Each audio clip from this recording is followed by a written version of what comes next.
قبل ما اقول لك ليه دوره بوصله الكارير دوره مختلفه، تعال اقول لك انا ليه عملتها فعلا للنسخه الثانيه. النسخه الاولى ما كانتش بس مجرد دوره او برنامج تدريبي الناس اشتركوا فيه وخلاص، ولكن كانت نقطه تحول في حياه ناس كتير.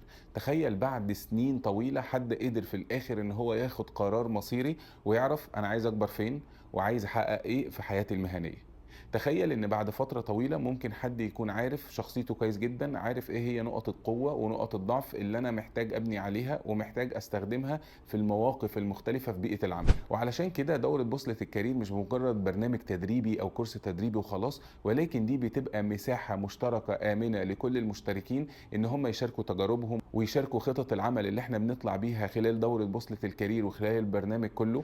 هتلاقي فيها فرصة عظيمة ان انت تبقى عارف نفسك وعارف نقط قوتك وعارف النمط القيادي بتاعك في بيئة العمل. تخيل ان انت هتبقى عارف الاهتمامات المهنية بتاعتك، قيمك المهنية بتبقى شكلها عامل ازاي تبني خطة قوية تقدر بيها ان انت تكبر وتحقق اهدافك اللي كانت ممكن تكون بعد تخبط وعشوائية وخطوات ممكن ما جابتش نتائج قبل كده. فدورة بوصلة الكارير من اسمها كده بتبقى عاملة زي البوصلة اللي هتوريك الاتجاه الحقيقي اللي انت محتاج تمشي فيه، وهتوريك اتجاه الخطوات والاستراتيجية اللي انت ممكن تكبر بيها وتحقق اهدافك المهنية. فلو عايز تلاقي بوصلتك سجل في الرابط اللي موجود في البايو.